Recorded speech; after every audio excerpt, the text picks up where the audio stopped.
ভারতের সেনাপ্রধান বলছে যে এই সরকারের সাথে সম্পর্ক নাই, কিন্তু আর্মির সাথে ভালো সম্পর্ক আছে। মানে বাংলাদেশের সরকারের সাথে সম্পর্ক নাই, বাংলাদেশের আর্মির সাথে সম্পর্ক আছে। ওরা নির্বাচিত সরকারের সাথে সম্পর্ক করবি, এই সরকারের সাথে প্রফেসর ইউনূসের সরকারের সাথে সম্পর্ক করবি না। মানে ইন্ডিয়ার সেনাপ্রধানও বাংলাদেশের দ্রুত নির্বাচন চায়, বুঝেছাও? যা করার ও আকারের সাথে করে নাও বাপধান। বাংলাদেশের নির্বাচিত সরকারের সাথে হয়তো এই টার্মে সম্পর্ক থাকবে, এর পরের টার্মে থাকবে না। পররাষ্ট্র উপদেষ্টা তো হাত কসলাইতে কসলাইতে শেষ। ইন্ডিয়ার রাষ্ট্রদূতকে ডেকে বলতে পারবে যে তোমার আর্মি চিফ তো সরকারের সাথে সম্পর্ক রাখতে চায় না, তো তুমি এমবেসি খুলে বসে আছো কে, রাস্তা মাপো। তো এই কয়েকদিন ছাত্রদল, বৈষম্য বিরোধী ছাত্র আন্দোলন আর ছাত্র শিবির নিয়ে মহা গ্যাঞ্জাম চলিচ্ছে। আমরা অনেকেই কইছে দাদা আপনি কিছু বলেন। আমি ছাত্রদল, বৈষম্য বিরোধী ছাত্র আর ছাত্র শিবির সবাইরাই তো ভালোবাসি, স্নেহ করি। আমার প্রশ্ন হইতেছে বাংলাদেশের তরুণদের এইভাবে বিভক্ত করলো কে? বাংলাদেশের তারুণ্যকে বিভক্ত হইতে দেওয়া যাবে না তো। আমার ডাইন হাতের সাথে বাম হাতের লড়াই কে লাগাই দিল? সবাইরই অনুরোধ, প্রেসিডেন্ট, সেক্রেটারি, শীর্ষ নেতারা এই সব দলের কেউ অন্যের বিরুদ্ধে বলবা না। আজ থেকে টিভি চ্যানেলে গিয়ে তর্ক করবা না, ডিফিউজ করো এখন থেকে। কয়েকদিন ক্ষান্ত দাও। এজেন্সির লোক শিবির আর ছাত্রদল সাইজা অন্যের উপর ঝাঁপায় পড়বে, আমি চোখে চোখে দেখতে পাইতেছি। এজেন্সির লোকেরা পূর্ণ শক্তি নিয়ে নামে গেছে, লক্ষ্য হইতেছে ফ্যাসি বিরোধী তরুণ সম্প্রদায়ের মধ্যে ফাটল তৈরি করা। সফল হয়েছে তারা, পরস্পরের সাথে সংঘাত লাগায় দেওয়া সফল হয়ে গেছে। তবে এই ঘটনাগুলোর মধ্যে সবচেয়ে আলোচিত যে শব্দগুলো হইতেছে তাদের শিবির এক শিবির। জুলাই আন্দোলনের নেতাদের মধ্যে যে এত শিবির থাকার ব্যাপারটা এবং আন্দোলনে যোগ দেওয়া অনেকের, বিশেষ করে এই যে সেকুলার শহুরে এলিটদের, এদের মনে মনে হয় লজ্জা লাগিছে। এমনকি হাসিনাকে হটানোর আন্দোলনেও তারা নামছিলেন। এই ব্যাপারে আফসোসও দেখা যাচ্ছে কারো কারোর মধ্যে। এদিকে জাতীয় নাগরিক কমিটি যেটা হয়েছে না, এর মধ্যে অনেক ওলট পালট চলতেছে। এক শিবিরদের নাকি ভালোভাবে অন্তর্ভুক্ত করা হইতেছে না, আবার যারা তাদেরকে নিতেছে না তারাও নাকি জীবনে কোনো না কোনো সময় শিবিরের সাথে সংশ্লিষ্ট ছিলেন। আন্দোলনের নেতৃত্বে শিবিরের ভূমিকা কতটা সেটা নিয়েও বিতর্ক চলতেছে। বাকশালী শাসনের প্রথা অনুযায়ী শিবির ত্যাগ দেওয়ার ঘটনাও নাকি ঘটতেছে। কয়দিন আগে মিজানুর রহমান আজারি একটা কথা বলছিলেন যে রাজাকার শব্দটা এখন সম্মানসূচক হয়ে গেছে। শুনেন। আমার নবীকে গালি দিত গণক, জাদুকর, এরপর গালি দিত পাগল, নির্বংশ বলে, আর আমাদেরকে গালি দেয় মৌলবাদী বলে, আমাদেরকে গালি দেয় রাজাকার বলে। রাজাকার শব্দটা তো এখন একটা অ্যাওয়ার্ড হয়ে গেছে, অ্যাওয়ার্ড। শেখ হাসিনার শাসনে আমরা তো জানি শিবির পরিচয় দেওয়ার উপায় ছিল না। শিবির ত্যাগ দেয়া, হত্যা, গুমের, মারধরের ঘটনা তো অগণিত। আবরারকে তো এইভাবেই মারা হয়েছে, তাই না? ফলে গোপন তো করতেই হইতো, উপায় তো ছিল না। হাসিনাকে হটানোর পরে বহু বছরের বার্তা ভেঙে গেছে। তাই অনুমান করি যে শিবির বা এক শিবিররা গর্ব নিয়ে নিজেদের পরিচয় দিতেছে যে রাজাকারের মতো একটা সম্মানের ব্যাপার হয়ে উঠছে শিবির হওয়াটা। নিজের যে পরিচয় আপনার সামনে আনতে চান, সেই নামে আপনাকে ডাকার ঘটনাকে ট্যাগ বলা কঠিন। তবে এটাও ঠিক যে দেশে এখনো বহু সাংস্কৃতিক এবং রাজনৈতিক পরিসর আছে যেখানে শিবির পরিচয়, জামাতের পরিচয়ে সমস্যা হয়। ওইদিকে ছাত্রদল মনে হয় একটা অ্যান্টি শিবির মুডে আছে, ফলে কোথাও কোথাও এটা ট্যাগ হয়ে উঠতে পারে এবং দমন পীড়নের বৈধতা দেওয়ার ঝুঁকি তো থাকেই। এই যে পরিস্থিতিটা চলতেছে, এই পরিস্থিতিতে বিপ্লব পরবর্তী প্রতিক্রিয়া বা অস্থির সময়। সব বিপ্লবের পরে এরকম অস্থির সময় আসে। যারা জুলাই বিপ্লবকে বিপ্লব বলে স্বীকারই করতে চান না, তাদের জন্য এইখানে কিছু ইশারা আছে। কিছুদিন পরে বিষয়গুলো হয়তো আর এতটা জটিল থাকবে না। আপনারা ভাবতে পারেন যে প্রথম আলোতে জামাতের আমিরের সাক্ষাৎকার ছাপা হইতেছে, এইটা প্রথম আলো করতেছে এমনি এমনি না। বাংলাদেশের রাজনৈতিক পরিষদের জামাত শিবির নিয়ে যে কুসংস্কার ট্যাবু ছিল সেটা দূর হইতেছে, এটাই তার প্রমাণ। এবার মূল আলোচনায় আসি, জুলাই বিপ্লবের শিবিরের কৃতিত্ব নিয়ে। শিবির নিয়ে কিছু কওয়া আমার জন্য মুশকিলই বটে। মানে শিবির নিয়ে কিছু কইলেই, বিশেষ করে বিএনপি এসে কইবে আপনার প্রিয় শিবির, কেউ কেউ গালাগালিও শুরু করবে। কথাটা মিথ্যা না, শিবির প্রসঙ্গে আমার কিঞ্চিত দুর্বলতা আছে, এটা আমি আগেও বলছি। তাও আমি চেষ্টা করব বস্তুনিষ্ঠভাবে আলাপটা করার। আমি যে কথাগুলো বলবো আপনারা কানেক্ট করতে পারবেন ঐতিহাসিক ঘটনার সাথে। আমি যে শিবিরকে এক্সট্রা খাতির করি নাই, জামাতকে এক্সট্রা খাতির করি নাই, সেটা আলাপ শেষ হইলেই বুঝবেন। জুলাই বিপ্লবের শিবিরের ভূমিকা বা কৃতিত্ব যদি বুঝতে যাই তাহলে একটু পিছে থেকে শুরু করতে হবে। প্রথমে দেখব আমরা হাসিনার বাকশালী শাসন এবং বাঙালি জাতীয়তাবাদের ইতিহাস চর্চার দিক থেকে। আন্দোলনের নেতাদের বয়স কত? ধরেন 20 থেকে 35, এইটুকু। তাহলে এদের রাজনৈতিক আর ঐতিহাসিক চেতনা পুরাটাই গড়ে উঠছে হাসিনার কঠোর বাকশালী শাসনে, বাঙালি জাতীয়তাবাদের একচেটিয়া দখলের মধ্যে, তাই না? তো এই তরুণ তরুণীরা কি দেখলো রাজনৈতিক পরিসর হিসাবে? তারা দেখলো বাংলাদেশ পুরোপুরি ভারতের দখলে, এই দেশের সংখ্যাগরিষ্ঠ মানুষের ধর্ম সংস্কৃতি যেন লজ্জার বিষয়, তারা নির্যাতনের শিকার, বাংলাদেশের রাস্তায় দাড়ি টুপি নিয়ে হাঁটা যায় না, পুলিশ ধরে। বাংলাদেশের সব মসজিদ হয়ে উঠছে আল আকসা মসজিদের মতো, ইসরায়েলের মতো পুলিশের ঠাসা থাকে মসজিদ, বাসায় ধর্মীয় বই রাখা যায় না, বলে জিহাদি বই। দাড়ি টুপি থাকা মানে তারা আয়নাঘরে আটকায় রাখা যায়, আয়নাঘরের দেয়ালে যে লেখা সেটা তো সারা বাংলাদেশের সাধারণ মুসলমানের আর্তনাদ। আলেমদের নির্বিচারে গণহত্যা করা যায়, সর্বজন শ্রদ্ধেয় আলেমকেও রিমান্ডে অত্যাচারের শিকার হইতে হয়, বছরের পর বছর আটকা থাকে বিনা বিচারে মুসলমানের সংস্কৃতি নির্বাসনে। আর বাংলাদেশে যে সংস্কৃতি সেলিব্রেট করা হয় সেটা আসলে বাঙালি হিন্দুর সংস্কৃতি। আনন্দবাজার আনন্দ না লুকায় উল্লাস করে নিউজ করে ঢাকার পয়লা যেন অষ্টমীর এক ডালিয়া, মানে পয়লা বৈশাখ। তো লিখতেছে কার সঙ্গে তুলনা করা যেতে পারে? কখনো মনে হচ্ছিল কলকাতার কলেজ স্কোয়ার বা এক ডালিয়ার পূজা মণ্ডপ, কখনো বা শান্তিনিকেতনের বসন্ত উৎসবের চেহারা, তাসে রমনার বটমূলের বৃন্দগানী হোক, কিংবা ঢাকা বিশ্ববিদ্যালয়ের সামনের রাজপথে মঙ্গল শোভাযাত্রা, পুজো বসন্তের উৎসব মিলেমিশে একাকার ঢাকার নববর্ষের সকাল। কি আনন্দ! এটাই চাইছে ইন্ডিয়া, এটাই চাইছে আওয়ামী লীগ। এই কলকাতার সাংস্কৃতিক বিজয়কেই আওয়ামী লীগ বাকশাল বাঙালি জাতীয়তাবাদ দেশের স্বাধীনতা হিসেবে উপস্থাপন করছে। আওয়ামী লীগের যে বাঙালি জাতীয়বাদের ইতিহাসের যে বয়ান, তারা বলে যে 47-এ একটা ভয়ানক ঘটনা ঘটছে, দেশ ভাগ, ভারত ভাগ হয়েছে, ভারত ভাগ হয়ে ভারত আর পাকিস্তানও তাদের জন্য মহাবিপর্যয়। কিন্তু অবাক ব্যাপার দেখেন, ব্রিটিশ ভারত যেটা আসলে মূলত মোগল হিন্দুস্তান ছিল, সেটাই মানতে চায় না তারা। তারা এটাকে মিথিক্যাল ভারত হিসেবে দেখে। সেই ভারতই হইল আজকের ভারত, সেই মহাভারত যেটা ভাগ হয়ে নাকি পাকিস্তান সৃষ্টি হয়েছে। তাহলে ইতিহাসের সবচেয়ে বড় ভিলনকে এই ইতিহাসে জিন্না, তাই না? তাহলে আমার স্বাধীনতা তো অভিশপ্ত, কারণ যেই মহাভারত ভেঙ্গা পাকিস্তান তৈরি হইল, যেই পাকিস্তান আমাদের পূর্বপুরুষের লড়াইয়ের ফসল, সেটাই যদি ভুল হয় তাহলে সঠিক কোনটা? সঠিক হচ্ছে ইতিহাসে সেই ভুল শোধরানো, সেই মহাভারতের মিথিক্যাল ভারতে ফিরে যাওয়া। ওইখানে ফিরে গেলে আমার মুক্তি, এটাই হইয়া দাঁড়ায় আওয়ামী লীগের স্বাধীনতার বড়ায়। এটাই হইতেছে অষ্টমীর এক ডালিয়া, এটাই পয়লা বৈশাখ, এটাই বাঙালির প্রত্যাবর্তন মহাভারতে, এটাই আওয়ামী লীগ। তো বাঙালি জাতীয়তাবাদের দৃষ্টিতে স্বাধীনতার এই বয়ান, এটার যদি নাগরিকদের মুক্তির সম্ভাবনা না থাকে তাহলে সেটাই তো সবচেয়ে বড় ব্যর্থতা, তাই না? এখন চিন্তা করেন, বাংলাদেশের নাগরিকদের যদি প্রকৃত স্বাধীনতা চাইতে হয় তাহলে তো বিকল্প একটা ইতিহাস চিন্তা লাগবে আওয়ামী লীগের বাইরে, তাই না? কেননা খোদ স্বাধীনতার বয়ান আপনার মুক্তির আকাঙ্ক্ষাকে ধারণ করতে পারতেছে না। তো এখন দেখেন, আপনি যদি দেশের মানুষের মুক্তি চান, স্বাধীনতার রাজনীতি করেন, আন্দোলন করেন, তাহলে তো একটা সংগঠিত রাজনৈতিক শক্তি লাগবে আপনার জন্য। দেশের মানুষকে আহ্বান জানাইতে হবে তো সেই রাজনৈতিক শক্তি থেকে।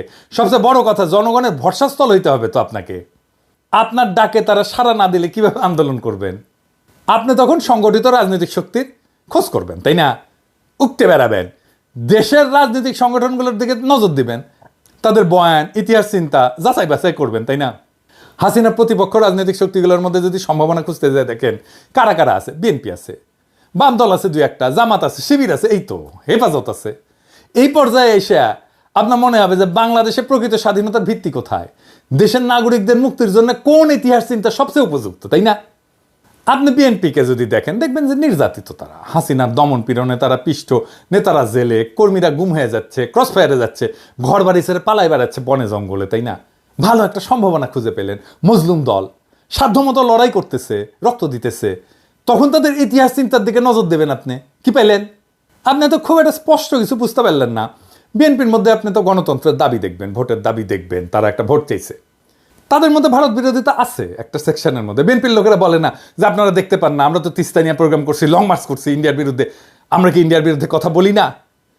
সত্য, কিন্তু এটাও সত্য, বিএনপির মধ্যে ভারতকে সন্তুষ্ট কইরা দেশে গণতন্ত্র ফেরানোর আশাও আছে। তো এটা তো মিথ্যা কথা না, তাই না? আপনারা তো দেন দরবার করছেন, করেন এখনো, তাই না? আপনারা তো অমিত শাহের কাছে কুজা হয়ে দাঁড়ান, আপনারা তো আদানির জন্য ওকালতি করেন, তাই না? অর্থাৎ খোদ দখলদারের কাছে নিজের মুক্তির জন্য সাহায্য চাইছেন। বড়ই অদ্ভুত ব্যাপার। তো এই দ্বন্দ্ব আপনি বুঝতে পারবেন না সহজে। ভারতকে নিয়ে কিছু বলা যাবে না, হিন্দুত্ববাদকে নিয়ে কিছু বলা যাবে না। হাসিনার আমলে এ আলাপ আসছে মূলত বিএনপি মনা অ্যাক্টিভিস্টদের কাছ থেকে। এমনকি আপনারা খেয়াল করলে দেখবেন, ভারতীয় পণ্য বয়কট আন্দোলনে যারা আমার সবচেয়ে বেশি বিরোধিতা করছিল, তাদের আপনি বিএনপি পন্থী বলেই চিনতে পারবেন। আমি আর নাম বলি না। আবার এটাও সত্য, বিএনপির শীর্ষ নেতৃত্ব এই ভারতীয় পণ্য বয়কট আন্দোলন সর্বাত্মক সাহায্য সমর্থন করছিল। আমি নিজে সাক্ষ্য দিচ্ছি। আমি যখন বলতাম যে ওনাদেরকে, বিএনপি নেতাদেরকে, যে ওরা কেন এরকম করে, তখন বলে ও না, ওরা আমাদের লোক না, আমাদের সাপোর্টার। তার মানে বিএনপির মধ্যে একটা ভারত প্রশ্নে সলিড কোনো অবস্থান নাই, নানা অবস্থান আছে, নানা মত আছে, এর মধ্যে চরম ভারতপন্থী অংশ আছে। ওইদিকে তাদের কোনো সুস্পষ্ট ঐতিহাসিক অবস্থান নাই জনতার সামনে, নিজেদের ইতিহাসের বয়ান স্পষ্ট করে উপস্থাপনা করেনি বিএনপি। বিএনপির একটা ইন্টারেস্টিং দাবি ছিল, সেটা কি জানেন? সেটা হচ্ছে আওয়ামী লীগের চেয়ে বিএনপির মধ্যেই নাকি মুক্তিযোদ্ধা বেশি। জিয়াউর রহমান স্বাধীনতার ঘোষক, তাই না? তখন আমরা মনে পড়বে যে স্বাধীনতার বয়ান আপনাকে আওয়ামী লীগ খাওয়াইতেছে, তার আর একটা ভার্সন বিএনপি। হাসিনার সঙ্গে বিএনপির বিরোধ আসলে কি নিয়ে? তাদের পার্থক্য কেবল মুক্তিযুদ্ধের মালিকানা নিয়ে। যে বয়ানে হাসিনা 100% নিয়ন্ত্রণ দাবি করতেছে, বিএনপি সেখানে অংশীদার হইতে চায়। আর কি, সে দেশ শাসন করার অধিকার চায়। এখন এইটা একাই আওয়ামী লীগ করতেছে, তাই না? তো ঘটনা বোঝার জন্য আপনাকে যখন জিন্নার দিকে ফিরতে হবে, তখন দেখবেন বিএনপির কাছে জিন্নাও হিলেন, অথবা তারা এই বিষয়ে স্পষ্ট কোনো অবস্থান নেয়নি। বাঙালি জাতীয়তাবাদের ইতিহাস চিন্তা থেকে বাড়ায় আসতে না পারার কারণেই বিএনপি বুঝতে পারে না যে পাকিস্তান ইতিহাসের একটা অপরিহার্য ঘটনা। এটা কেবল ব্রিটিশ ভারতের স্বাধীনতা ছিল না, বরং মুসলমানদের জন্য একটা নিরাপদ রাষ্ট্র তৈরির প্রয়োজনীয়তাও ছিল। শুধু মুসলমান না, ভারতের সংখ্যালঘুদের জন্য নিরাপদ রাষ্ট্র তৈরির প্রয়োজনীয়তাও ছিল। জিন্না তো ভারতের সংখ্যালঘুদের নেতা, হ্যাঁ ঠিক, মুসলমানদের নেতা না, সংখ্যালঘুর নেতা, হিন্দু দলিতের নেতাও ছিল জিন্না। পাকিস্তানে যারা হিন্দু ছিল তারা ছিল দলিত। পশ্চিম পাকিস্তানের দলিত সুজাক তেহরিক দল আছে হিন্দুদের, এরাই কিন্তু পাকিস্তানের সংখ্যাগরিষ্ঠ হিন্দু। পূর্ব পাকিস্তানের যোগেন মণ্ডল জিন্নার সাথে ছিল নমশূদ্রদের নেতা। যোগেন মণ্ডল থাকতে পারেনি পরে, সেটা ভিন্ন আলাপ, আমি ওই আলাপে আর না যাই। মানে ধরেন যোগেন মণ্ডল পাকিস্তানে থাকতে পারেনি, তো বাঙালিরাও তো পাকিস্তানে থাকতে পারেনি ভাই, আমরাও তো থাকতে পারিনি, তাই না? সেই আলাপটা অন্য আলাপ। ব্রিটিশরা চলে যাওয়ার পরে মুসলমানরা হিন্দু সংখ্যাগরিষ্ঠ রাষ্ট্রের সংখ্যালঘু হয়ে পড়ে, যেখানে রাষ্ট্রের ভিত্তি গণতন্ত্র এবং আইনের শাসন না, বরং একটা বিশেষ জাতীয়তাবাদ, নিখিল ভারত ধারণা, যেটা আসলে হিন্দুত্ববাদ। এই সংখ্যালঘুকে বাঁচাইতে জিন্না পাকিস্তানের ধারণা নিয়ে লড়াই করছে। নাহলে আজকে ভারত যদি অখণ্ড থাকতো, ভাবতে পারেন এই পুরা ভারতীয় মুসলমান এবং দলিতেরা কি দুর্বিষহ জীবন পাইতো মোদির ভারতে, কি হইতো সেটা এখনই দেখতে পারতেছেন। তখন আপনি বুঝবেন জিন্না আসলে ইতিহাসের একজন ভিশনারি নেতা ছিল, ইতিহাসের একজন মহানায়ক ছিল। আপনি তখন বুঝবেন যে বিএনপি কেন জনতার মধ্যে গ্রহণযোগ্যতা পাচ্ছে না, বিএনপির আহ্বানে জনগণের সাড়া কম কেন, কারণ তার ভারত প্রশ্নে অস্পষ্ট রাজনীতি। এরপরে তখন আপনি জামাত শিবিরের দিকে নজর দেবেন, তাই না? কি দেখবেন? আপনার তখন মনে হইতে পারে যে এই জামাত শিবিরের মধ্যেই বিকল্প ইতিহাস চিন্তা পাওয়া যেতে পারে, যেটা আপনার আকাঙ্ক্ষার সাথে যুক্ত। আপনারা দেখবেন শিবিরের মধ্যে পাকিস্তান, জিন্না, ভারত বিরোধী অবস্থান একটা সুসংগঠিত বয়ান আছে। তারা বাঙালি জাতীয়তাবাদকে ভারতীয় জাতীয়তাবাদের একটা শাখা হিসেবে চিহ্নিত করতে পারে, সক্ষম। তারা বোঝাতে সক্ষম যে হাসিনা মুক্তিযুদ্ধের নামে ভারতীয় দখলদারিত্ব কায়েম করছে। আওয়ামী লীগ আসলে ভারতীয় আধিপত্যবাদী শক্তির হাতের পুতুল। এমনকি মওদুদি এবং জামাত পাকিস্তানের যে বিরোধিতা করছিল, তারাও এখন জিন্নাকে তাদের বয়ানে গ্রহণ করছে। তখন শিবির জামাত দেখলে আপনার মনে হতে পারে যে এইটা বাংলাদেশের মানুষের মুক্তির একটা পূর্ণাঙ্গ প্যাকেজ। ইতিহাস বোধ আছে, ধর্ম আছে, ইতিহাস চিন্তা ঠিকঠাক আছে, ভারতকে সঠিকভাবে চিহ্নিত করা হয়েছে, বাঙালি জাতীয়তাবাদকে ভারতীয় জাতীয়তাবাদের শাখা হিসেবে চেনানো হয়েছে। আপনি যখন এই বিকল্প ইতিহাস চিন্তার সামনে এসে দাঁড়াবেন জামাত শিবিরের, তখন দেখবেন যে বিএনপি কেন জনগণের আস্থা পাচ্ছে না। কিন্তু আপনি যদি আরো গভীরে যান, তাহলে দেখবেন যে জামাত শিবিরের ডাকেও জনগণ সাড়া দিচ্ছে না। কেন? এর কি কেবল হাসিনার দমন পীড়নের কারণে, নাকি আরো কোনো কারণ আছে? আসেন সেটা একটু বুঝে দেখি। জামাত শিবির প্রসঙ্গে একটাই অস্বস্তি বাংলাদেশের মানুষের মনে, সেটা হইতেছে জামাত শিবির কেন 1971 নিয়ে স্পষ্ট কোনো আলাপ করে না। তাদের বক্তব্য 1971 পুরোপুরি ভারতীয় ষড়যন্ত্র, কিছু গাদ্দার বাঙালির সহযোগিতায় ভারত দেশটাকে ছিনিয়ে নিছে।